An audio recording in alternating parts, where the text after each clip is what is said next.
Section 20. Leading questions. The court may allow leading questions in all stage of examination of a child if the same will further the interest of justice. Meaning, the leading question may be permitted to help a child witness to give clear and fair testimony as long as it helps achieve justice. Halimbawa, 9 years old na gulang na bata ang tumistigo tungkol sa nakawan, piniyagan ng hukom o abogado na magtanong ng nakita mo ba kung sino kumuha ng bag ng nanay mo? Para matulungan na maalala ng bata at napaliwanag ang pangyayari. Objection number 21. Objection to question. Objection to question should be couched in a manner so as to not be mislead, confuse, threaten, or intimidate the children. Meaning, the lawyer must raise objection respectfully and carefully when the child witness is present to ensure the child remains comfortable and unafraid. Halimbawa, kailangan na pahayag ng maayos ang pagtutol upang hindi masindak o malito ang batang testigo. First is courtroom procedures for child testimony. When the child testifies, the court has the authority to exclude all persons without the direct interest. Second, this includes members of the press to protect the child privacy and ensure the fair process. Last is the court primary goal is to balance transparency with the child well-being. In this explanation ko is kapag ang isang bata is nagsasalita sa korte, pwede pong palisigin ng hukom ang sino mang walang direktang interes sa bata para ito'y protektahan ang kanyang privacy at ang bata ay matiyak at patas ang magiging proseso nito. Second, grounds for excluding the public. To protect the child privacy to prevent psychological harm. Second, when requiring the child to testify in open court may hinder the truth-seeking process. Third, if the child's embarrassment, fear, or timidity could impair communication. Last, the court considered development level of nature crime and the relationship to involved parties. Ang tili ng walang tao sa korte para maproteksyonan ang privacy ng bata o para maiwasan ang emotional effect nito sa kanya. Third, court discretion in excluding the public.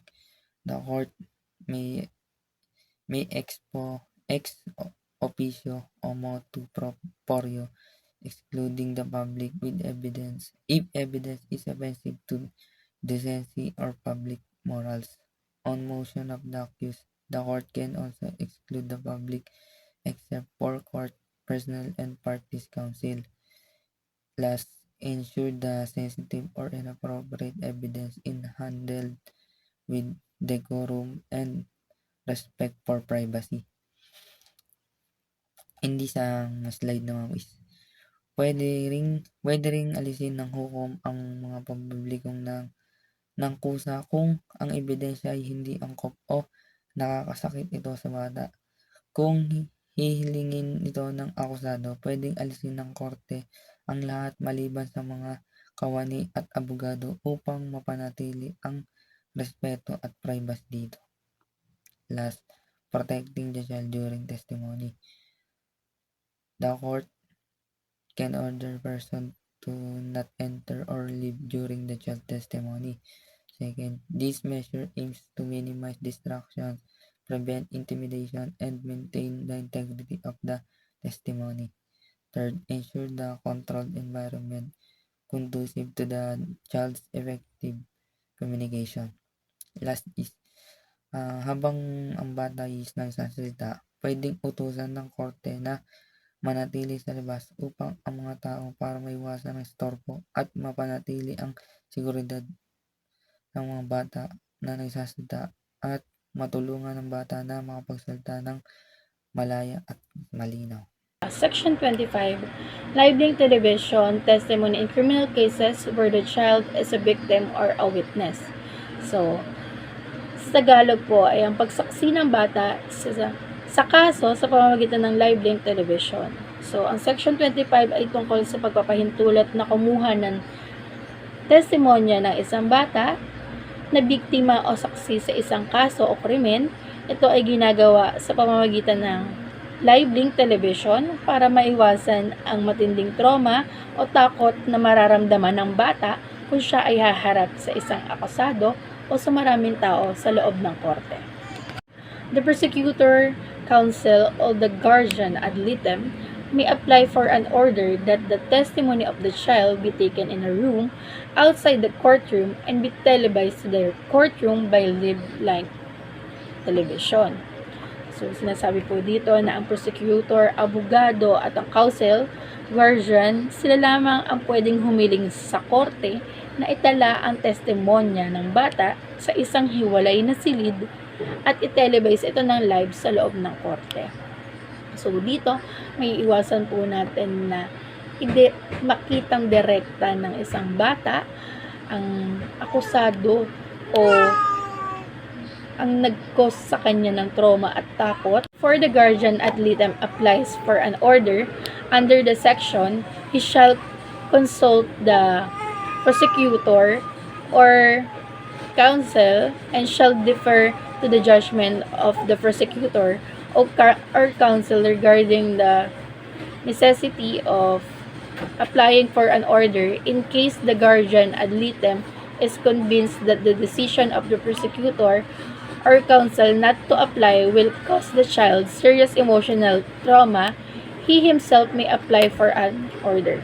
The person seeking such an order shall apply at least 5 days before the trial date unless the court finds on the record that the need for such an order was not reasonably foreseeable. The court may motu proprio hear and determine with notice to the parties the need for taking the testimony of the child through live television.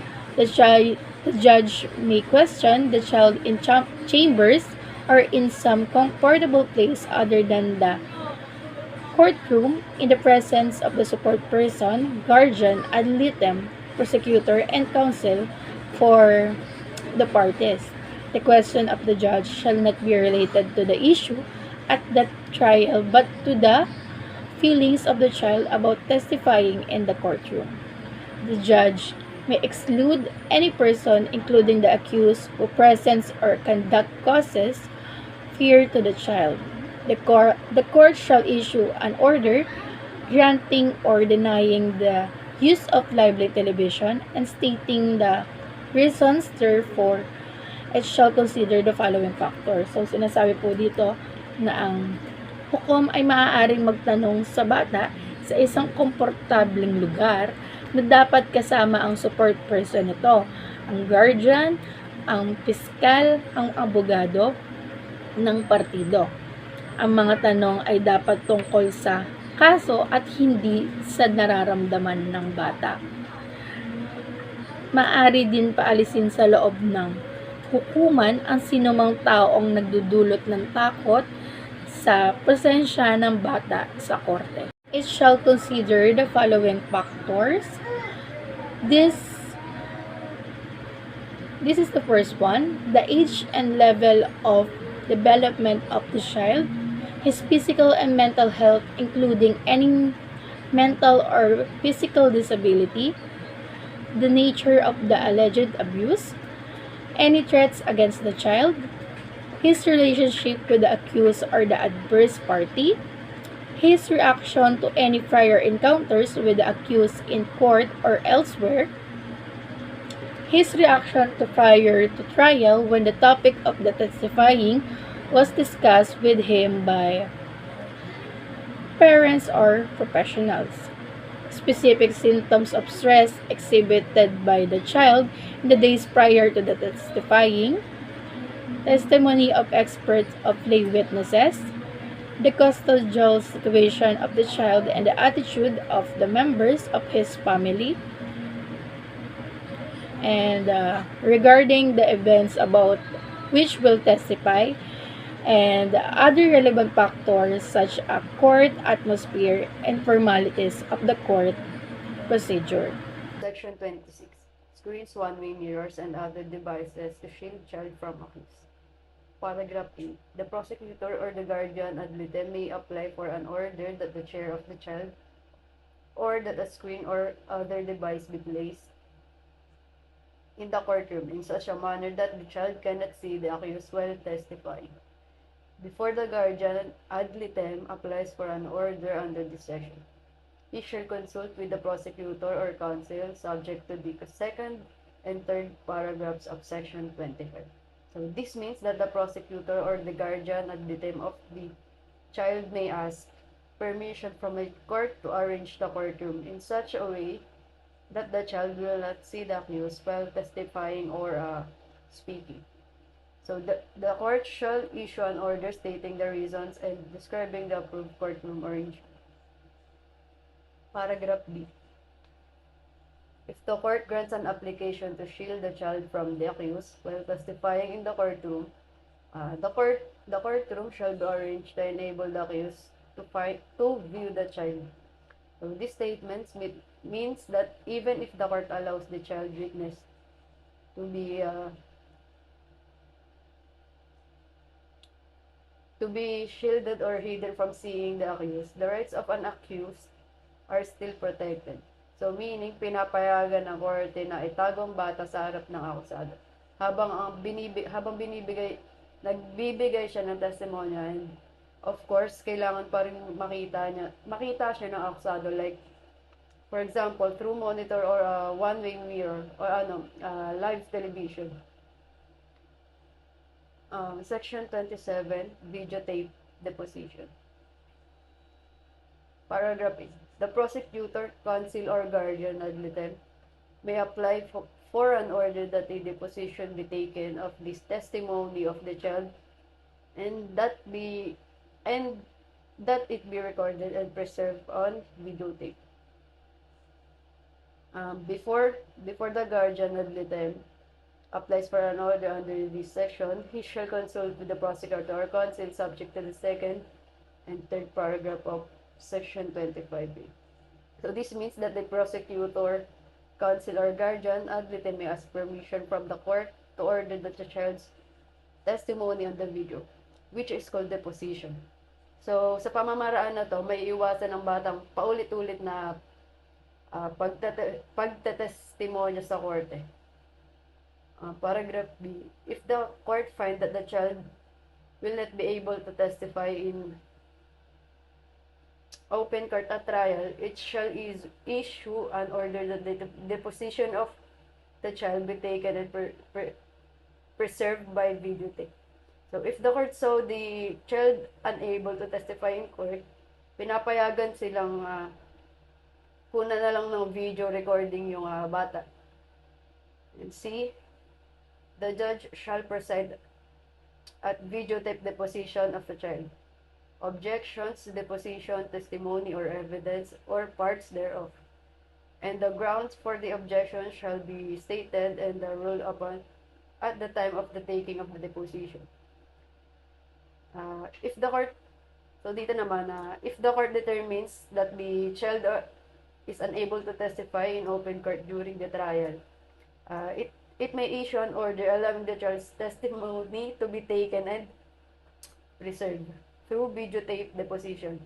So, if may mga objections or pagtutol sa mga tanong or ebidensya na pinapakita habang ginagawa yung deposition, dapat sabihin agad kasama ang dahilan ng mga pagtutol or yung pagtutol. So, the other person who may be permitted to be present at the proceedings are, so there are persons who may be permitted to be present at the proceedings aside from judge. So ito na. The prosecutor, Second, the defense counsel. Third, the guardian ad litem. Fourth, the accused, subject to a two subsection. Fifth, other persons whose presence is determined by the court to be necessary to the welfare and well-being of the child. Six, one or both of these support persons, the facilitator and interpreter, if any. Seven, the court's stenographer and persons necessary to operate the videotape and the clip. And B, the rights of accused during trial, especially the right to counsel and confront and cross-examine the child, shall not be violated during deposition. So dito, the purpose of this rule is to maintain a fair balance between protecting the child witness and upholding the rights of the accused to a fair and judged trial. If the order of the court is based on evidence that the child is unable to testify in the physical presence of the accused, the court may direct the latter to be excluded from the room in which the deposition is conducted.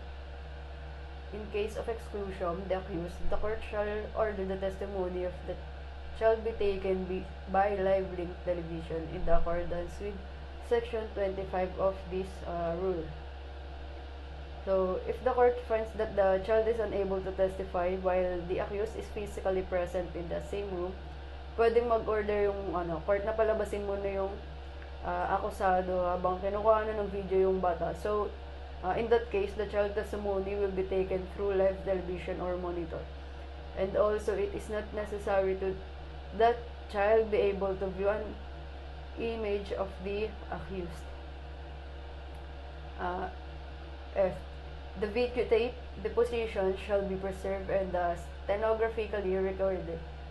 The videotape and the stenographic note shall be transmitted to the clerk of the court, wherein the case is pending for safekeeping and shall be made a part of the accused. Record.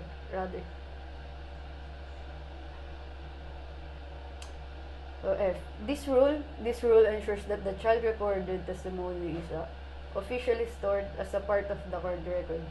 So it can be used properly and reliably during the trial. G. The court may set or other conditions under taking of the deposition that it find just an appropriate taking into constitutional rights of the accused and the other relevant factors.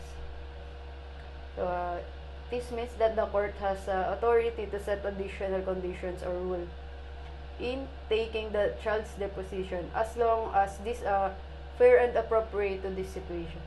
And H. The videotape and deposition and stenographic notes shall be subjected to a protective order as provided in Section 31, Paragraph B. So, dito naman yung videotape deposition at ng stenographic notes ng testimony ng bata ay kailangan protektahan under ng 31 paragraph B provided in this order. Section 28 Hearsay Exception in Child Abuse Cases. Section 28 Hearsay Exception in Child Abuse Cases. A statement made by a child describing any act or attempted act of child abuse not otherwise admissible under the hearsay rule may be admitted in evidence in any criminal or non-criminal proceeding subject to the following rules. Yung layunin daw nung Section 28 is para mabigyan ng proteksyon yung mga bata na madalas inaabuso o yung mga batang nahihirapan tumistigo. Kasi madalas hindi din naman kasi nila basta-basta tinatanggap yung statement bilang evidence dahil na din dun sa hearsay rule, except na lang kung susundin nila yung tamang proseso. The next is before such hearsay statement may be admitted, its proponent shall make known to the adverse party the intention to offer such statement and its particulars to provide him a fair opportunity to object. If the child is available, the court shall, upon motion of the adverse party, require the child to be present at the presentation of the hearsay statement for cross-examination with the adverse party. When the child is unavailable, the fact of such circumstance must be proved by the proponent. Then, una daw, dapat alam daw nung adverse party na maghahain ng statement yung proponent para na rin daw maging fair dun sa kabilang panig. Then, kailangan mapatunayan din daw sa korte kung nagsasabi ba daw ng totoo yung bata. Hindi yung narinig niya lang galing dun sa iba.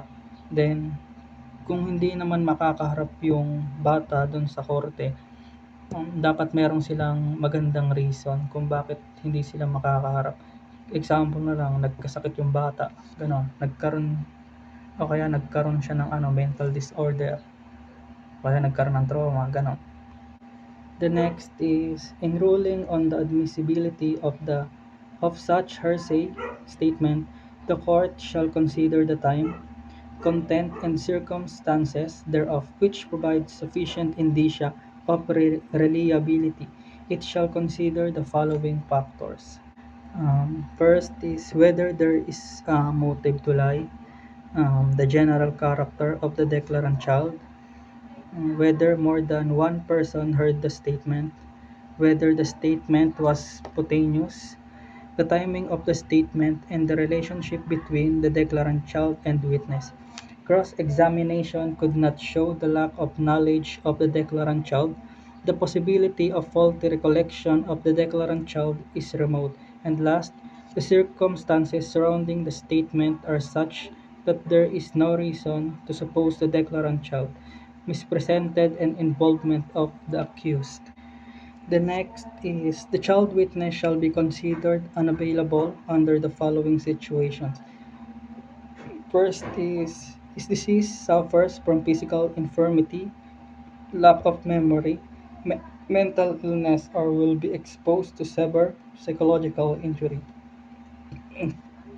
Next is absent from the hearing and the proponent of his statement has been unable to procure his attendance by process or other reasonable means.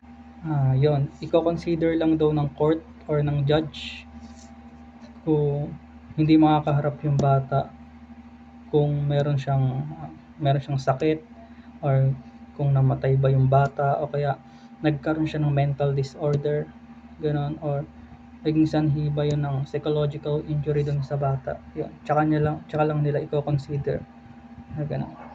Then last, when the child witness is unavailable, his hearsay testimony shall be admitted only if corroborated by other admissible evidence. Kung hindi daw makakapagsalita yung bata dun sa korte, tatanggapin na lang daw nila yung hearsay statement niya kung yung ibang ebidensya tatanggapin din ng korte. Section 29. Admissibility of videotape and audio tape and the investigative or disclosure interviews in child abuse cases. Sa Pilipinas, ayon sa Rule Examination of the Child Witness AM number 00407 SC at Rule number 30 ng Rule of Court, ang mga videotape and audio tape na in-depth investigative interviews tulad ng forensic interviews sa mga bata na biktima ng mga child abuse ay maaaring ituring na admissible sa korte. Pagsunod sa procedure, dapat may consent at recorded ng buo at walang halong undue influence para malabanan ang trauma ng mga bata dahil paulit-ulit na sila na inilalahad sa korte. The individual conducting the interview of the child shall be available at trial for examination by any party. Before the videotape or audio tape is offered in evidence, or parties shall be offered an opportunity to view or listen to it. Any shall be furnished a copy of a written transcript of the proceeding. Ayon sa rule examination of the child witness AM number 00407 SC sa Pilipinas, ang videotape at audiotape na mga interview ng bata ay maaaring gamitin upang ebidensya. Bigay ng oportunidad sa lahat ng partido. Bago ipresenta ang tape bilang ebidensya, bigyan ng pagkakataon lahat ng partido na panoodin at pakinggan ito.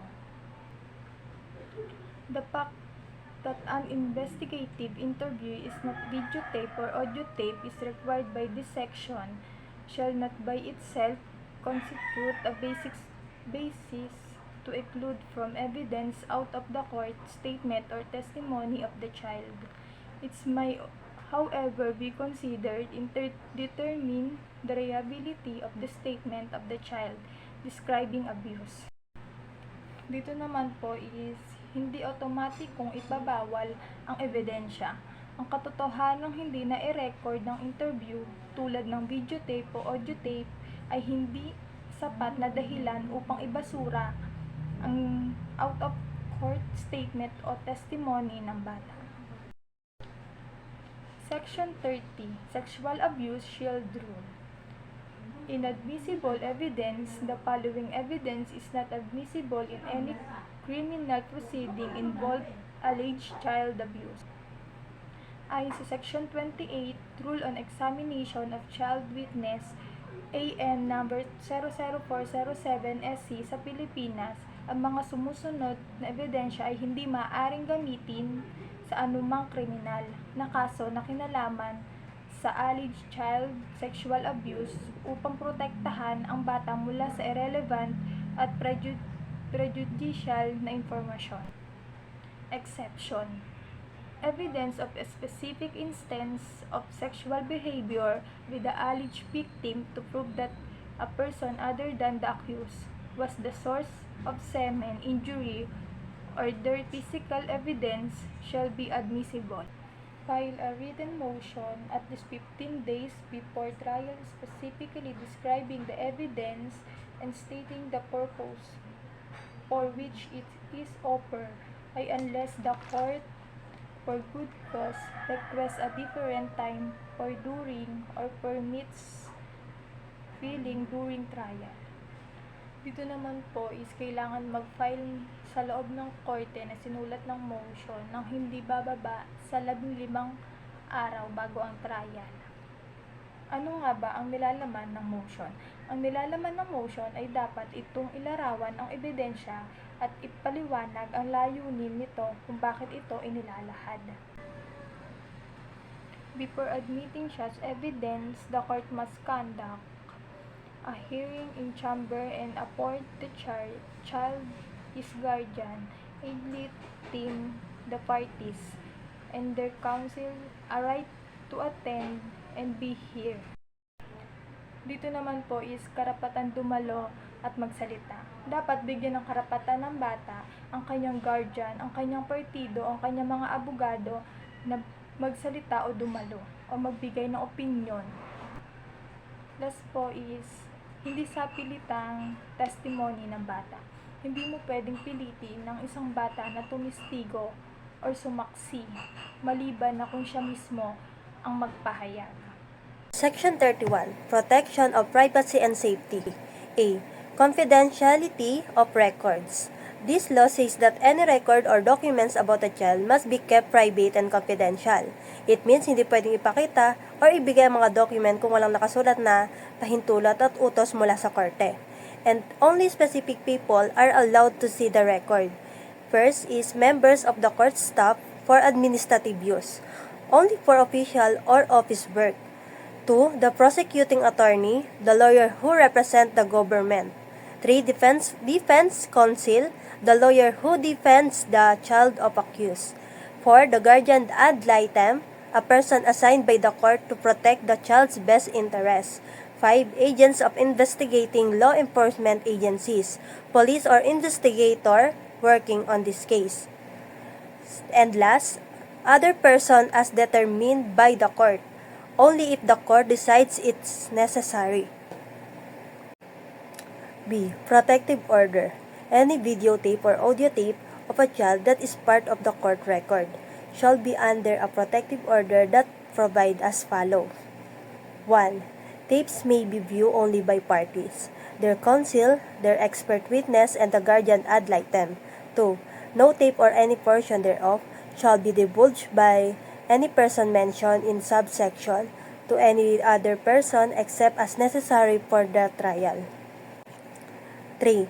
No person shall be granted access to the tape, its transcription, or any part thereof unless he signs a written affirmation that he has received and read a copy of the protective order, that he submits to the jurisdiction of the court with respect to the protective order, and that in case of violation thereof, he will be subject to the contempt power of the court.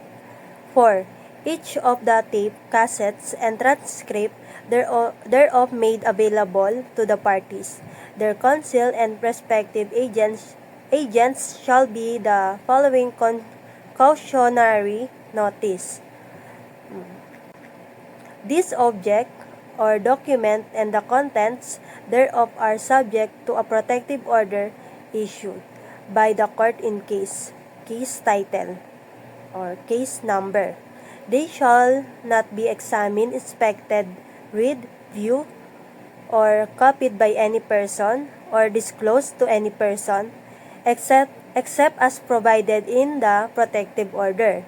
No additional copies of the tape or any of its portion shall be made, given, sold, or shown to any person without prior court order. Any person violating such protective order is subject to the contempt power of the court and other penalties prescribed by law. 5. No tape shall be given, loaned, sold, or shown to any person except as ordered by the court. 6. Within 30 days from receipt, all copies of the tape and any transcripts thereof shall be returned to the clerk of court for safekeeping, unless the period is extended by the court on motion of a party. 7.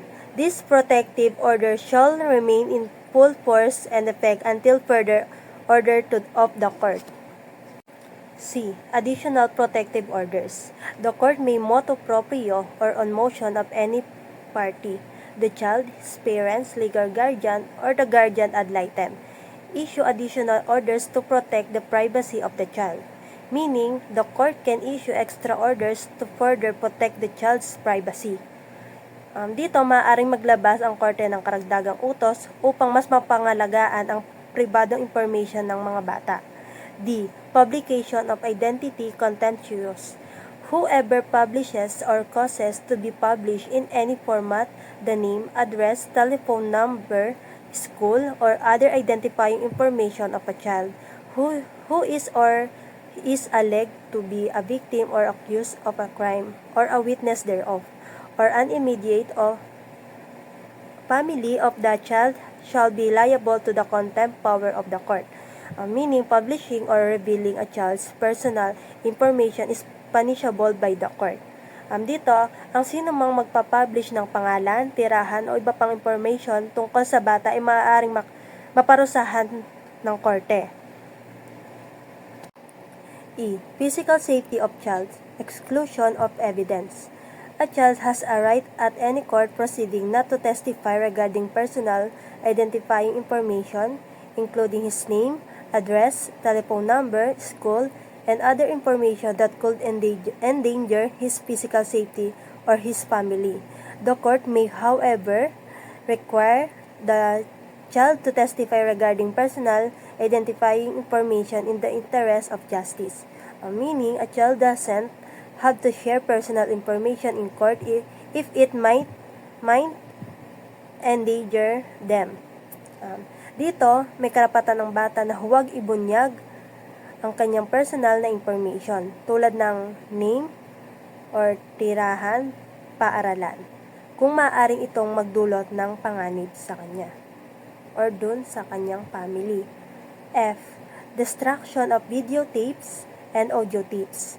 Any videotape or audio tape of a child produced under the provisions of this rule or otherwise made part of the court record shall be destroyed after 5 years have elapsed from the date of entry of judgment. All tapes involving the child must be destroyed after 5 years from the court's final decision. Dito, ang lahat ng videotape o audio tape ng bata ay kailangan sirain pagkalipas ng 5 years mula sa decision ng korte. G. Records of youthful offender. Where a youthful offender has been charged before any city or provincial prosecutor or before any municipal judge, and the charges have been ordered dropped, all the records of the case shall be considered as privileged and may not be disclosed directly or indirectly to anyone for any purpose whatsoever. Records of minors, youthful offenders, are private and cannot be shared with anyone. Dito, ang mga kaso ng mga kabataang nagkasala o inaskusahan ay lihim na hindi pwedeng ibunyag, lalo na kung sila ay naabsuelto o natulungan ng batas. Section 32. Applicability of ordinary rules.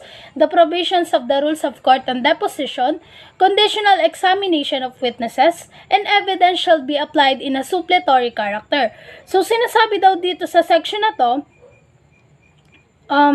sinasabi dito na itong rules na to ay gumagamit ng suppletory character. It means, ang korte ay inaalaw na magdagdag ng ordinary rules upang mapunan ng isang criminal procedure kung kulang yung provision. Especially kapag bata yung witnesses. And para na rin magkaroon ng fairness sa criminal procedure. So, effectivity section 33.